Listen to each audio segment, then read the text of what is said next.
Hello guys, in this video I'm going to show you how to set your search preferences and how to exclude mature content from the Audible app. First we have to open up the app, and here it opens up in the home menu where we have a little bit of an overview and some suggestions. From here we go into the profile menu, which actually opens up like this. Then we go into the top right corner, tap on the cog icon. Now we tap on search preferences, and then we have save search as an option, which we can turn on.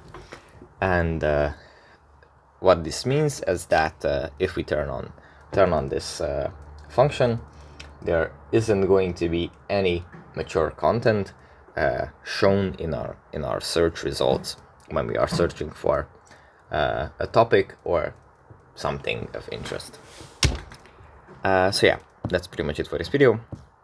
I hope it was helpful for you guys, and I'll see you in the next one. Bye.